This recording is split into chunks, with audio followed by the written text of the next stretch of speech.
Break के बाद एक बार फिर आपका स्वागत है। पूर्व कानून मंत्री और आम आदमी पार्टी विधायक सोमनाथ भारती दिल्ली पुलिस के लिए सिरदर्द बने हुए हैं। पुलिस उन्हें गिरफ्तार करने के लिए ईडी चोटी का जोर लगा रही है, लेकिन उनका कुछ पता ही नहीं चल पा रहा। ऐसे में दिल्ली पुलिस कह रही है, आखिर कहां हो तुम? कहां हो तुम, कहां हो तुम, कहां हो तुम, कहां हो तुम। जी हाँ, इन दिनों दिल्ली पुलिस बस यही कह रही है और इस आप विधायक से पूछ रही है कि आखिर कहां हो तुम। दरअसल पिछले कुछ दिनों से इस आप विधायक ने दिल्ली पुलिस को इस कदर परेशान कर रखा है कि उनके लबों पर बस यही आ रहा है, सोमनाथ अब तो मिल जाओ। आखिर कहां छुपे हो तुम? लेकिन विधायक जी भी कम नहीं हैं। वो पुलिस के साथ छिपन छिपाई का खेल ऐसे खेल रहे हैं कि मिल ही नहीं रहे। ये वो विधायक हैं जो कभी दिल्ली में कानून मंत्री रह चुके हैं और अब कानून के कटघरे में आ खड़े हुए हैं। दिल्ली पुलिस आप विधायक सोमनाथ भारती की गिरफ्तारी वारंट को लेकर घूम रही है, जगह जगह छापे मार रही है, लेकिन वो पुलिस के हाथ नहीं आ रहे। इस सिलसिले में पुलिस ने सोमनाथ भारती के भाई और पीए से भी पूछताछ की। सोमनाथ भारती की हरकतों से परेशान होकर दिल्ली के सीएम अरविंद केजरीवाल ने ट्वीट कर आत्मसमर्पण करने की नसीहत दी है। सोमनाथ जेल जाने से क्यों डर रहे हो? सोमनाथ पार्टी और परिवार को शर्मिंदा कर रहे हैं।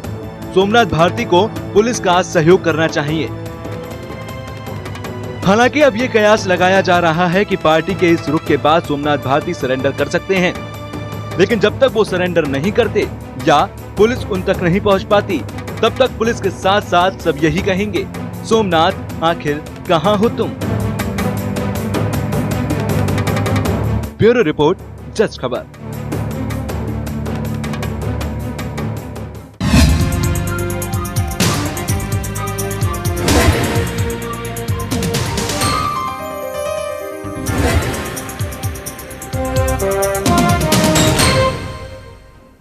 आपको बता दें कि सोमनाथ भारती के खिलाफ कई संगीन मामले दर्ज हैं।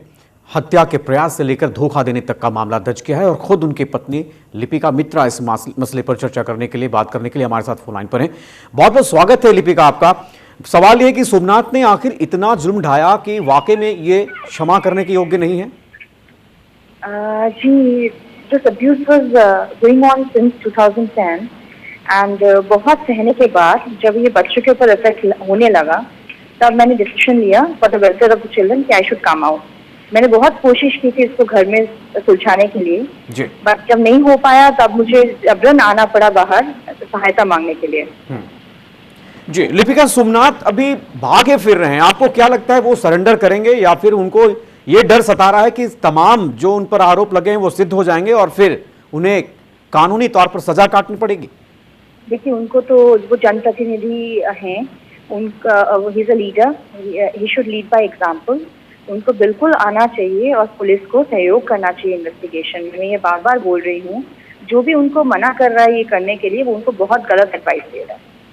जी लिपिका, आखिरकार मुख्यमंत्री केजरीवाल को भी कहना पड़ा कि सोमनाथ अगर सरेंडर करते तो ज्यादा बेहतर होता, वरना इससे उनके परिवार और पार्टी दोनों की बदनामी हो रही है। आपको क्या लगता है कि केजरीवाल वाकई में पारदर्शी व्यक्ति हैं, वाकई में वो न्याय का साथ देना जानते हैं और गलत का विरोध करते हैं, या फिर वो अपनी किरकिरी होने से बचने के लिए ऐसा बयान दे रहे हैं? देखिए, इस मामले में तो मैं कुछ बोल नहीं सकती, बट यस, मैं बहुत शुक्रगुजार हूँ कि एटलीस्ट 3.5 महीने के बाद ही सही उन्होंने इस मुद्दे पे बोला तो सही, और इसको at least he recognize the issue. जी लिपिका जी, आपसे एक और महत्वपूर्ण सवाल होगा, क्या अब सारे रास्ते बंद हो गए हैं? कानून के रास्ते के अलावे क्या पर्सनल तमाम रिश्ते अब पूरी तरह से खत्म हो चुके हैं? कोई गुंजाइश नहीं है कि कॉम्प्रोमाइज किया जा सके? जी, मेरे प्यार के लिए ही मैंने ये जो 5 साल से मैं सहती रही, लेकिन बर्ताव बिल्कुल भी नहीं बदला, बर्ताव और बुरा होने लगा। और जब ये बच्चों के ऊपर इफेक्ट करने लगा, तब मुझे लगा कि नहीं, इसकी कोई गुंजाइश नहीं है, because he is abusive in nature and there will be no change, क्योंकि उनका वो नेचर है, it's not going to change. लेकिन बीच में कुछ ऐसी बातें आ रही थी कि सोमनाथ भारती ये कह रहे थे कि वो परिवार के साथ रहना चाहते हैं और वो आपको अभी भी पत्नी मानते हैं और पत्नी आप बनी रहेंगी? देखिए, मैं क्या बोल सकती हूँ, वो तो उनका डिफेंस है, वो कुछ भी बोलेंगे। जब 5 साल तक उन्होंने मुझे पत्नी होने का दर्जा नहीं दिया, बच्चों को कोई हक नहीं दिया, अचानक कंप्लेंट के बाद उनको याद आता है मेरे एग्जिस्टेंस के बारे में, अब बच्चों के बारे में उनको कंसर्न दिखाई देता है, तो I don't want to comment on it. Definitely there is no ground for that. मतलब हर हाल में इनके खिलाफ कानूनी कार्रवाई होनी चाहिए। देखिए, उन्होंने गलत किया है और उनको वो एक्सेप्ट करना होगा। चलिए, बहुत बहुत शुक्रिया हमसे बातचीत करने के लिए लिपिका। तो ये थी लिपिका मित्रा, सोमनाथ भारती जी की पत्नी, जिन्होंने कई आरोप लगाए हैं। आपको बता दें कि ये पारिवारिक कलह का शुरुआत में मामला था, लेकिन बाद में ये मामला पूरी तरह से प्रताड़ना का हो गया और लिपिका मित्रा ने इसी मामले में जान से मारने की कोशिश से लेकर धोखा देना और कई तरह के गंभीर आरोपों के साथ मामला दर्ज कराया, जिसके बाद सोमनाथ भारती पर ये कानूनी शिकंजा कसता नजर आ रहा है। सोमनाथ भारती ने अग्रिम जमानत याचिका दायर कराई थी, लेकिन वो भी कोर्ट ने खारिज कर दिया। अब आखिरकार पुलिस उन्हें गिरफ्तार करने पहुंची तो वो घर से फरार मिले और अब आज मुख्यमंत्री अरविंद केजरीवाल तक को कहना पड़ा कि सोमनाथ अगर सरेंडर कर देते तो ज्यादा बेहतर होता। और सीधे रुक करेंगे न्यूज रूम, जहां पर मौजूद है हमारे संवाददाता मुकेश। जानना चाहेंगे, अभी हमने लिपिका मित्रा से भी बात की, कोई गुंजाइश नहीं है कॉम्प्रोमाइज करने की। लिपिका हर हाल में चाहती हैं कि सोमनाथ ने गलती की है तो उन्हें सजा मिलनी चाहिए। बहरहाल अब वाकई में लगता है कि आज अरविंद केजरीवाल के बयान के बाद भी अब सोमनाथ पूरी तरह से अकेले पड़ गए हैं। देखिए सुदामा, कहीं ना कहीं 2010 में जब इनकी शादी हुई थी तब से लिपिका ने कहा है कि पिछले 5 सालों के दौरान जिस तरह से उन्हें टॉर्चर किया गया, जब वो प्रेग्नेंट थी उस दौरान भी उनके ऊपर कुत्ते छोड़े गए और कई बार सोमनाथ भारती ने उनका गला घोटने की भी कोशिश की। तो इन्हीं धाराओं के तहत केस दर्ज किया गया और कहीं ना कहीं जिस तरह से सोमनाथ भारती अपनी गिरफ्तारी से अभी भी बच रहे हैं, तो ऐसे में सवाल आम आदमी पार्टी पर था। और आज सुबह जिस तरह से अरविंद केजरीवाल ने ट्वीट किया और सोमनाथ भारती को सरेंडर करने के लिए कहा गया है, ऐसे में साफ जाता है कि आम आदमी पार्टी अब इस मामले से खुद को अलग कर रही है, क्योंकि साख आम आदमी पार्टी की दांव पर लगी हुई थी। सोमनाथ भारती आम आदमी पार्टी की टिकट पर एमएलए हैं।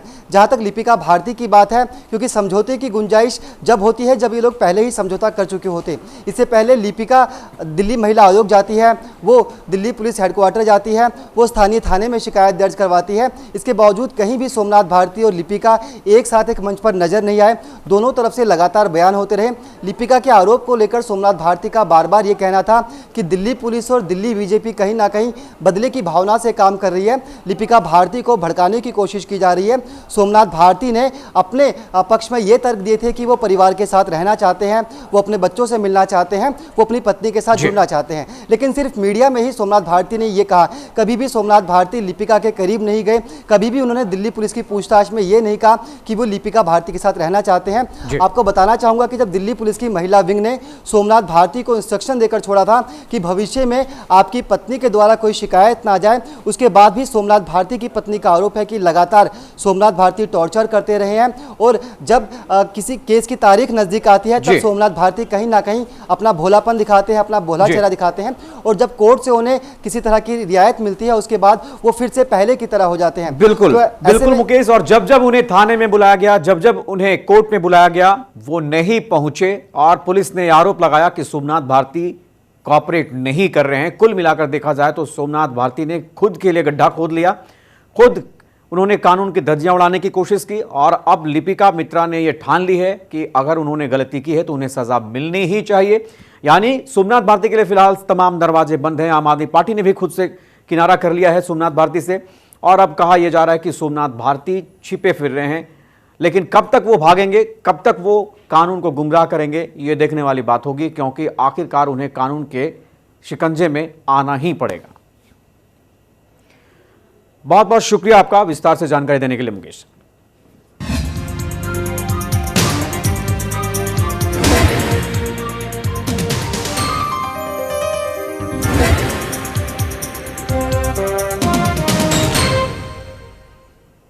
पूरे देश में 1965 में पाकिस्तान के खिलाफ जीत का जश्न मनाया जा रहा है और पूर्व सैनिकों या फिर उनके परिजनों को सम्मानित किया जा रहा है। इसी क्रम में बरेली के गरुड़ डिवीजन में भी 1965 के जीत का जश्न मनाया गया।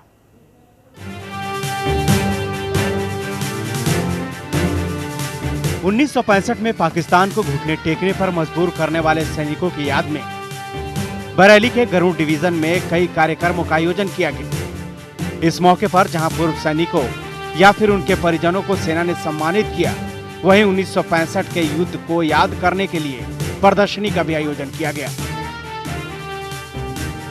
इस अवसर पर बोलते हुए गरुड़ डिवीजन के GOC major general BPS Bhakuni ने कहा कि 1965 के युद्ध को पाकिस्तान ने हम पर थोपा था, लेकिन हमारे जवानों ने मुंहतोड़ जवाब देते हुए उसे हार पर मजबूर कर दिया।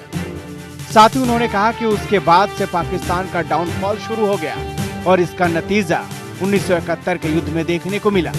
उन्होंने कहा कि 1965 के युद्ध के बाद भारत पहले से ज्यादा एकजुट हुआ। वक्त आ गया है कि हम इनको याद करें, ताकि अगली कोई लड़ाई में देश का हर सैनिक, देश का हर युद्ध अपनी सेना के साथ खड़ा हो और हम देश को हर युद्ध में फतह देना। ये हिंदुस्तान की एक आर्मी की और हिंदुस्तान देश की एक सबसे बड़ी गौरव की बात है। उसके बाद 65 से सिलसिला शुरू हुआ, न कभी हम कोई लड़ाई हारेंगे और हर लड़ाई में दुश्मन को एक ऐसा मुंहतोड़ जवाब देंगे।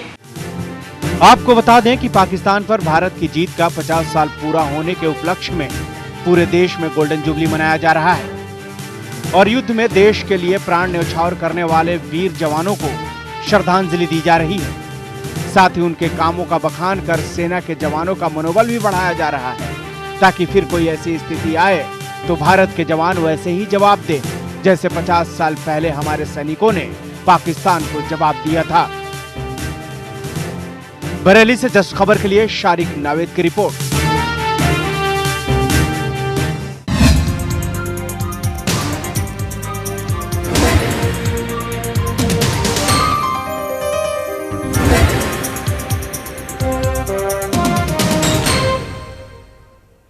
इसी के साथ हमारी इस खास पेशकश में फिलहाल इतना ही, लेकिन आप बने रहिए जस्ट खबर के साथ। नमस्कार।